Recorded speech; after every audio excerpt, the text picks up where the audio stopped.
The first time I got exposure from Gravity Falls during my childhood, despite not getting into the show like every other show that was new at the time, was this clip where after a lady's son got a black eye from Wendy's friends, Mabel gave her a refund and then she ends up getting more money in order to help out her son.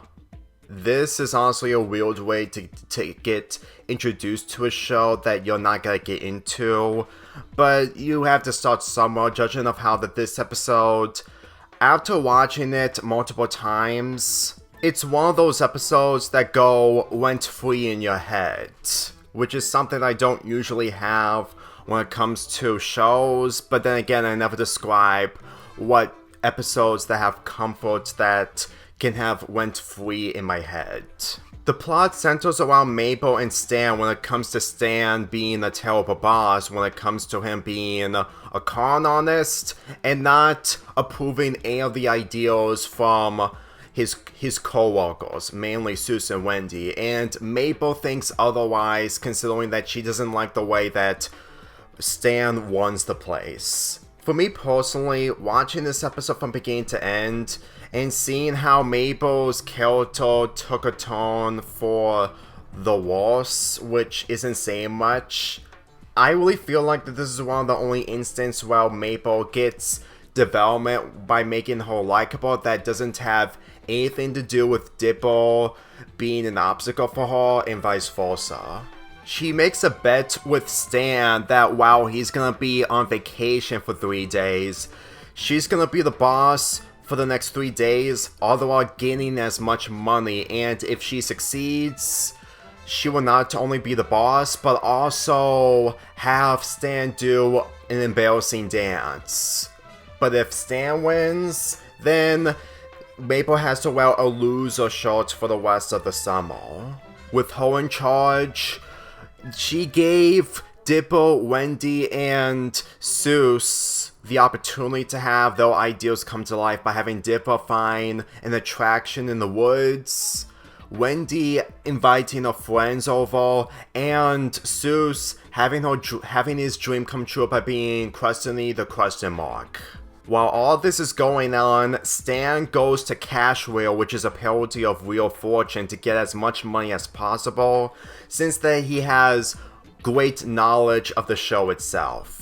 When I binge watched this show for the first time, I was looking forward to this episode when it comes to the synopsis and my knowledge of what I've mentioned early on in this review. To tell the truth, it's obvious that the ideals of Dipper, Wendy, and Seuss are bad from the get-go, with Seuss's ideal slightly being better than Dipper and Wendy's, but considering that the ideal is good on paper, what happens in reality, it's really unavoidable. So,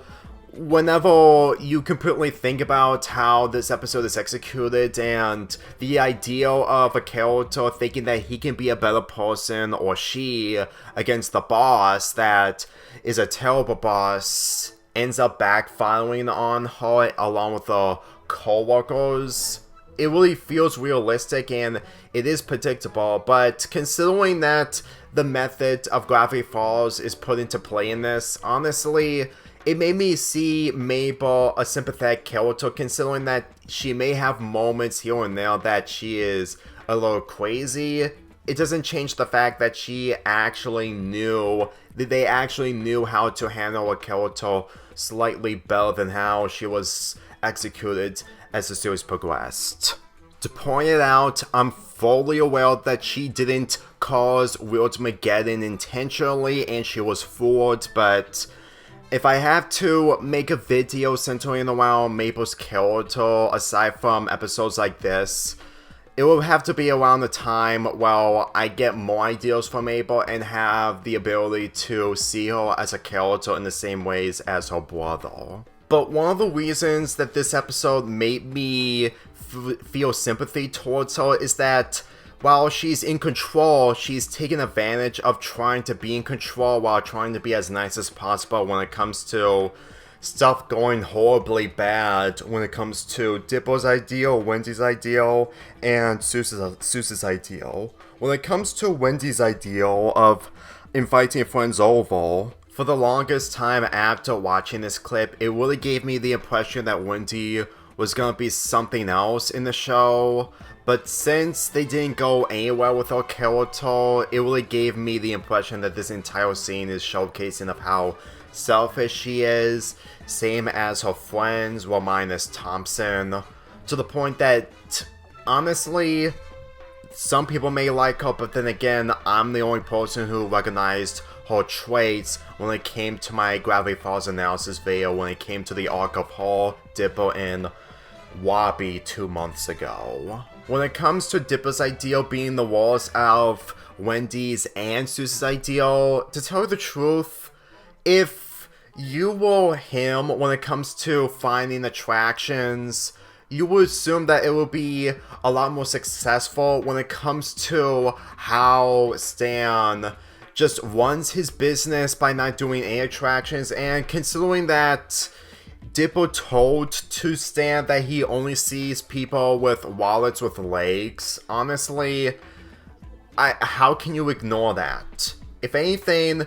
if Dippo really found a different attraction than the one that he found, honestly, he would have had his ideal better than Wendy's and Seuss. And yet, at the same time, when it comes to the attraction, honestly, regardless if he caused too much damage,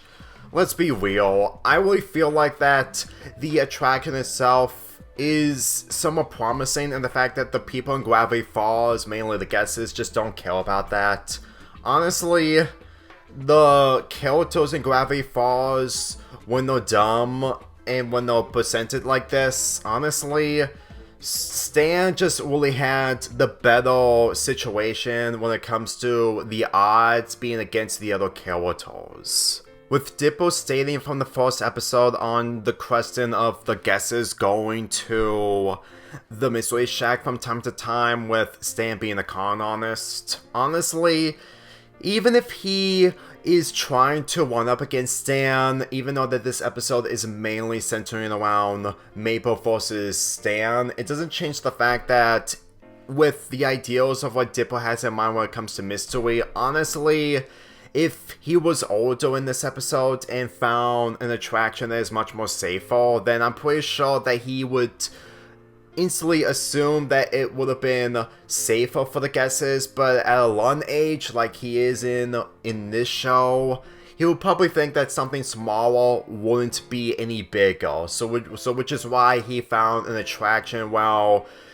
guesses look into the attraction's eyes and they see their deepest nightmares. It did showcase of how it was a terrible idea, but then again, out of all the moments where Dippo has bad luck, this bad luck is somewhat justified, but also humorous of the reactions from the guesses. Seriously, if it wasn't for the reactions of this episode from YouTubers, I wouldn't find this moment any funnier than it was. For the episode of Mabel being a more sympathetic character,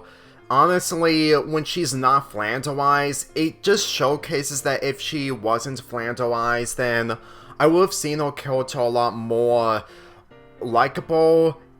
in the same ways as Dippo. But considering that they intended to make these two characters different from each other despite being twins, it really feels like that not only that the Flanderization is just showcasing of her being the total opposite of Dippo, but they probably see the Flanderization in later seasons as an opportunity to give Mabel more likability, but at the same time, it turns out to be the opposite when it comes to the hate-dom of Mabel. Again, I might consider on making a video centering around her in the same way as I did with Dippo, Wendy, and Wabi, but like I said, it kind of sums up that it's a little difficult to feel sympathy towards her, despite that people defending her. It really feels like that the reason why it's difficult for me to feel sympathy towards her is mainly the fact that the Flanderization just goes a little too far, to the point that the positive traits centering around her are difficult to look in comparison to how Dippo was executed.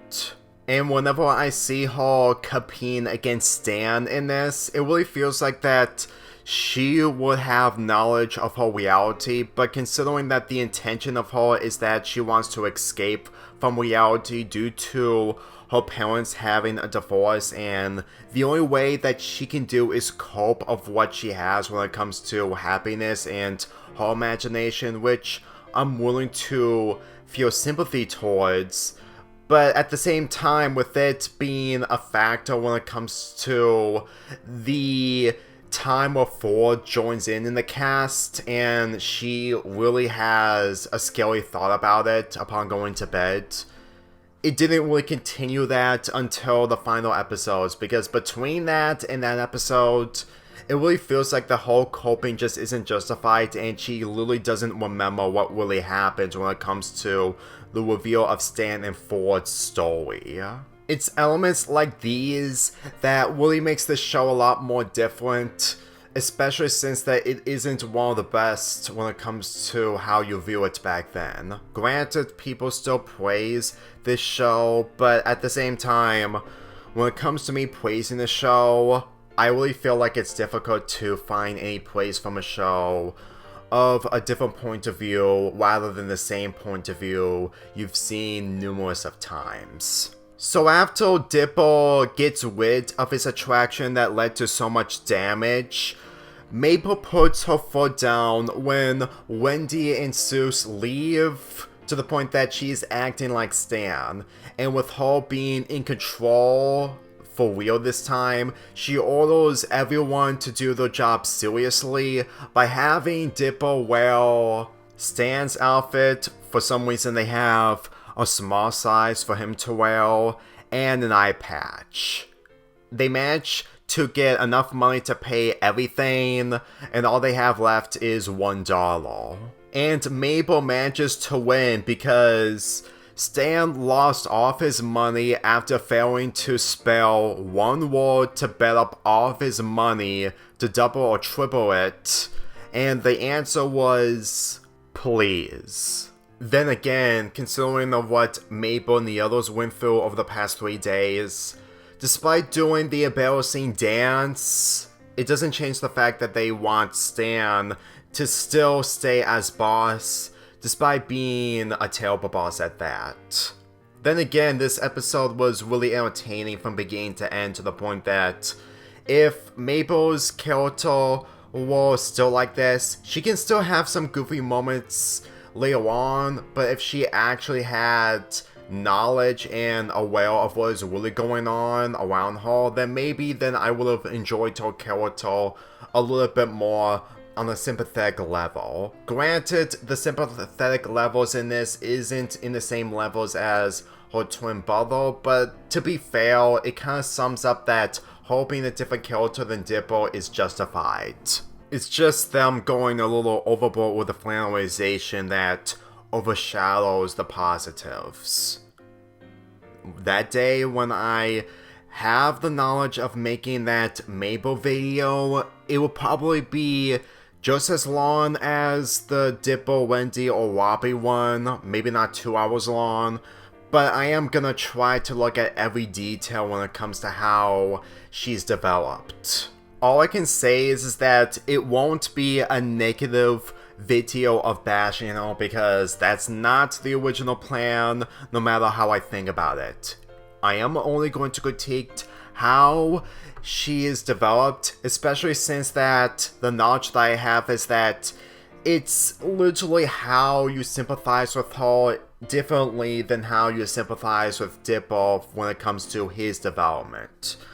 So when the time comes, hopefully it would be a video worth the wait, especially the unexpected video that you didn't expect from me when it comes to Dippo, Wendy, and Robbie's arc. With that project being at the end of my waiting list, well, not really waiting list, but my to-do list, the next video that I'm going to be tackling when it comes to an episode from this show will be focusing on Seuss. And then maybe afterwards it will be another review centering around Mabel, but also from season 1.